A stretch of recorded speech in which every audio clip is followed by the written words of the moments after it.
जब इतने साल से ठीक चल रहा था तो मैं भाजपा से पूछना चाहता हूं कि क्या ऐसी नौबत आई, क्यों करना पड़े, जब जबरदस्ती चुनाव जीतना चाहते थे। धन्यवाद करता हूं हमारे इन सभी 32 विधायक हमारे कड़े रह गए, उधर जो जनता गलत धोखा करके उनसे मैं प्रश्न पूछ रहा हूं, जवाब है सारी पार्टी तो हमेशा ही जिताऊ उम्मीदवार को टिकट दी। मैंने मामला उठाया, मैं मंत्री जी से मिला, मंत्री जी ने समय टेलीफोन किया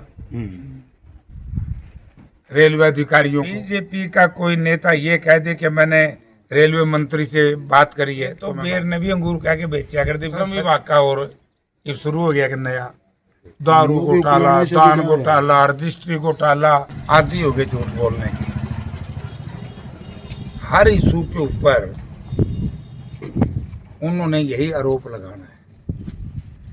क्यों ऐसा मौका दिया, आप ये बताइए कि किसान का पोर्टल, अंगूठा, ये आंखों का ये जो क्या बोलते हैं जो बायोमेट्रिक करके अब आंखें जो किसी का ऑपरेशन हो जाए, अंगूठा तो मेरे ख्याल में उम्र के हिसाब से ये लकीरें चेंज हो जाती हैं और वैसे भी काम करते करते खेत में फर्क पड़ जाता है। तो ये क्यों किया? जब इतने साल से ठीक चल रहा था तो मैं भाजपा से पूछना चाहता हूं कि क्या ऐसी नौबत आई, क्यों करना पड़ा? या तो अपनी असफलता को छुपाने के लिए। आज ही मैं बयान पढ़ रहा था माननीय मुख्यमंत्री जी का। हुड्डा साहब मंडियों में गए थे, हमारे पीसीसी प्रेसिडेंट साहब गए थे, हमारे दूसरे विधायक जा रहे हैं, दूसरे नेता।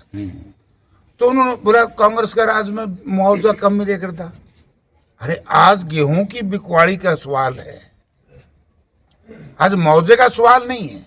ये हमेशा ध्यान भटकाते हैं। और मुआवजे पे जब मैं प्रश्न पूछने में हमने तो 1 रुपया भी नहीं मिला। कौन जिम्मेवार है?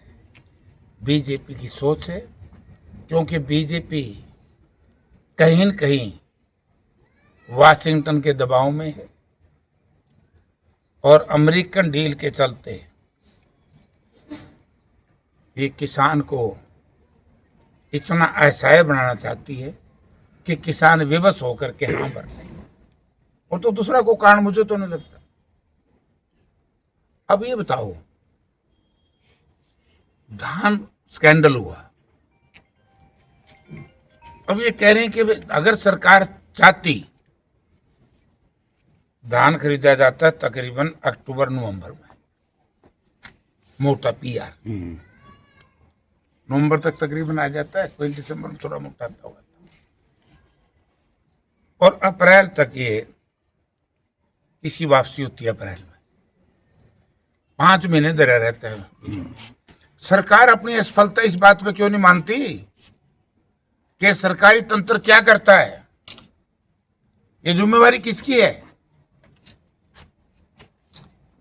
धान घोटाला और अब से अभी कौन सा था बैंक, आईडीएफ बैंक, तो आईएएस को सस्पेंड कर दिया, उससे ये इन्वेस्टिगेशन दब नहीं सकती। अगर मैं इसको इस बात पे कह दूं कि बीजेपी बताए, लोगों के जहन में भी आएगी बात। पंकज अग्रवाल जी सीनियर आईएएस अफसर, हमने उस वक्त ये कहा था कि इन्होंने जबरदस्ती कांग्रेस की 4 वोट रिजेक्ट कराई है राज्यसभा के चुनाव। ये आरोप थे। एकदम तो कितनी बढ़िया पोस्ट दे दी, माइनिंग भी दे दी, इरिगेशन भी दे दिया, ड्रेनेज वगैरह वगैरह। और क्या ऐसा कारण हुआ, एकदम खुंडा ऐलान लगा दिया। अगर इनकी नीयत ठीक होती तो जब इनको आरओ लगाया उससे पहले स्कैम हो चुका था। क्या इससे ये सिद्ध नहीं होता कि हर काम बीजेपी अंडर प्रेशर है? क्या आप अगर उस वक्त सही थे, सांसद साहब पहली बात तो ये कि जो आरओ लगाया, जो संदिग्ध एक स्कैंडल में संदिग्ध था, तो उसको लगाना नहीं चाहिए था। ब्लैकमेलिंग करके भाई ये कर देगा। जबरदस्ती चुनाव जीतना चाहते थे हमसे। लेकिन मैं धन्यवाद करता हूं हमारे इन सभी 32 विधायकों का, जिन्होंने बड़ी मुस्तैदी से कांग्रेस पार्टी के साथ खड़े रहे, और नेता प्रतिपक्ष चौधरी भूपेंद्र सिंह हुड्डा और हमारे पीसीसी साहब और हमारे जो इंचार्ज साहब थे, उन लोगों ने कड़ा परिश्रम करके, वो कहते हैं ना कि ये चीज तो मैं भेड़ियाओं के बीच में से ले आई। ये कांग्रेस ये सीट इन राजनीतिक भेड़ियों के बीच में से निकाल करके ले आई, और फिर अपनी हार को और उस बेईमानी को छुपाने के लिए कोई तो नहीं करेगा, इतनी सी तो बचेगी नहीं, कोई नहीं 0.0 बता भाई इन्हें क्या समझावा। सिर्फ बेटे लोगों ने पुकार कहते रहे, उनके तो वोटे 16 थे इनमें 32 में मैं भी आगे के जो आपके 5 ना, ये 32 से अलग है। 32 प्लस 5 वो तो हमारे कड़े रह गए, वो तो जो जनता गल धोखा करके बात करे, अब छोटा वो सारा दिन लांदार हुए को विश्वास करे। उनकी भाषा देखी है, ऐसी भाषा का इस्तेमाल किसी भी व्यक्ति के लिए राजनीति में अच्छा नहीं। मैं तो कहता हूँ कानून बनाना चाहिए, हेटेड स्पीच के ऊपर कानून बना, क्रिमिनल केस दर्ज होना चाहिए लोगों के ऊपर। सर गेहूं का ही मुद्दा फिलहाल चल रहा है, गेहूं खरीद का ही, और सीएम साहब का एक बयान आया 5 गुना 20% ही खरीदी, मतलब यही लड़ाई हमारी है। गेहूं में इसकी आवश्यकता नहीं थी, जो पैरामीटर लागू किया। अब मैं मंडी में से आया हूं कलैच से, तो वहां 11 और 10 और 11% मॉइस्चर है, मॉइस्चर है ही नहीं। जब मॉइस्चर नहीं है, मेन गेहूं में जो क्या होता है जी, गिल्ली ना हो, साफ सुथरी हो, कंबाइन से साफ सुथरी तो हो ही जाती है, तो उसके बाद क्या दिक्कत है, सिर्फ ये आड़तियों को परेशान करने के लिए। सीएम साहब का कहना है कि जी हमारे कांग्रेस शासनकाल के हमारे शासनकाल के अंदर 16,500 करोड़ जो है खराबे का मुआवजा दिया है हमने किसानों को, और कांग्रेस के समय में शायद 1100 करोड़ कुछ दिया गया था, और 269 करोड़ भी वो पेंडिंग छोड़ के गए थे, वो भी हम ही दे रहे हैं। वैसे तो सीएम साहब की मैं इन बातों का जवाब क्या दूं, क्योंकि तो इवेंट्स मैनेजमेंट करते, उस वक्त क्या था क्या नहीं उसकी चर्चा क्यों करते हो। अगर उनसे मैं प्रश्न पूछ रही हूँ, जवाब है सारी बीजेपी। उस वक्त डीजल का भाव 50-55 रुपए लीटर था, और क्रूड ऑयल $100 प्रति बैरल था। आज डॉलर सस्ते में और डीजल 90 रुपए, पूरे देश का कुल मिलाओ तो 100 रुपए।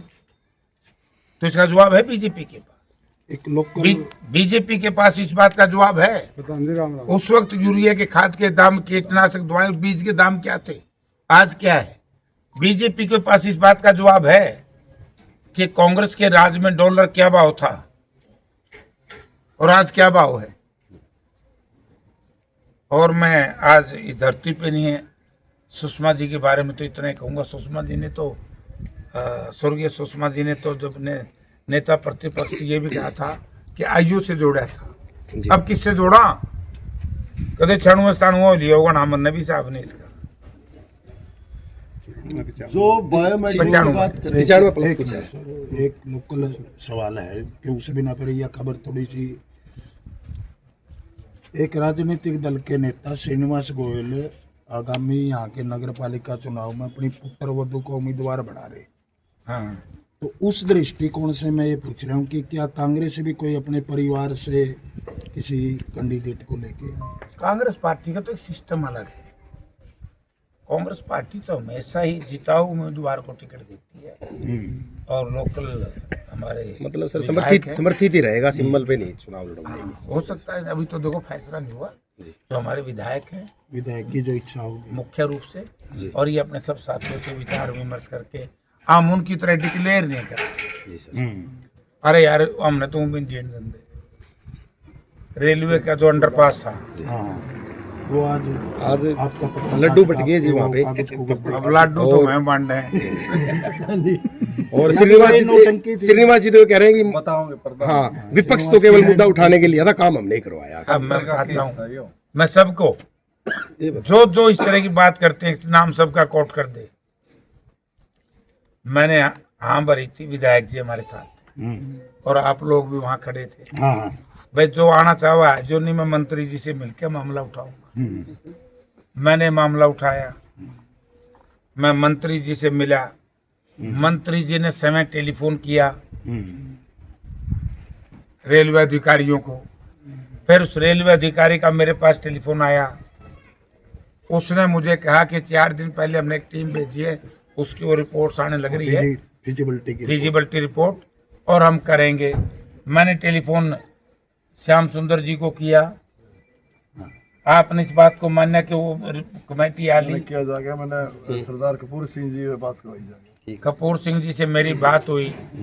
अगर बीजेपी का कोई नेता ये कह दे कि मैंने रेलवे मंत्री से बात करी है तो मैं मान जाऊं। भाई देखो, न्यू ना बुखाओ लोग, इस जनता के साथ इतनी ठगी ना करो। तो आज जो कागज कोगज थोड़े सुनो दिखाए जी, वो बकाया गया। बताया बत सुन तो लो, बकावे सारे दिन अच्छा कुछ भी नहीं करते। रेल मंत्री से तो मिले नहीं, ये काम तो रेलवे का है जी बिल्कुल, सेंटर का है, जी। स्टेट का तो नहीं। ना ना ये देख लो, ये तो बेर ने भी अंगूर कह के बेचा कर दे, फंस गए और फंस इस कदर गए, स्कैंडल पर स्कैंडल, स्कैंडल पर स्कैंडल, भ्रष्टाचार चरम सीमा, श्रम विभाग का। और ये शुरू हो गया कि नया दारू घोटाला, दान घोटाला, रजिस्ट्री घोटाला, आपका ये बैंक घोटाला, पंचकुला कारपोरेशन का घोटाला, ये श्रम घोटाला, और तो और दलित समाज के छोटे छोटे बच्चों का स्टाइफंड घोटाला, बच्चों की स्कॉलरशिप भी खाई। ये 1500 करोड़ का घोटाला जो है श्रम विभाग का, इसके तार तो कुलाना से जुड़े हुए हैं। विधायक जी ने कहो ना फिर कोई तार तो जुड़े हुए, विधायक के करेगा सुना है को। भाई इनका तो एक इलाज है, इनका इलाज है चुनाव में संगठित होकर के इनको हटाने का काम करना चाहिए। वरना आप एक देखिए, प्रजातंत्र तो खत्म कर दिया इन्होंने। हमारी पार्टी के जो इंचार्ज हैं खेड़ा साहब, उन्होंने प्रेस कॉन्फ्रेंस में ये कहा था कि भाई असम के मुख्यमंत्री के 52,000 कितने हजार करोड़ है कमबत्ती हैं, फालतू बताओ तो जी सर। हाँ जितने भी, मतलब बात ही कही है। उनको ये कहा कि भाई इनकी धर्मपत्नी के 3 पासपोर्ट, यही कही ना? 3 पास। तो इन पर पर्चे दर्ज। ये इस बात को भूल गए कि आप दबाव में, अंडर प्रेशर इस देश पे सत्ता करना चाहते हो, ये नहीं चलेगा। यू तरह यू देख लेना अंडर पास वाला तो नबेड़ दो, आप कह दो कागता हुए सेठ ठाए अंडा है उसमें की मैं ऐसे कह को मैं कह दिया अभी रेल मंत्री से मिले जो बता दो, तो तुम कहोगे के लिखोगे। ठीक है। खाली का ब्रेक। अभी बताओ, किसी आम आदमी के 2-3 किले हैं, किसी का ट्रैक्टर पे लिया हुआ, किराया पे लिया होगा, 2 दिन तक उसको कदे उसका गुट्ठा नहीं मिलेगा, कदे उसका खाली नहीं तुलेगा, कदे भरे नहीं तुलेगा, कदे नंबर नहीं मिलेगा, तो बेचारा जितने की क्यों उतना भाड़ा वो हो जाएगा।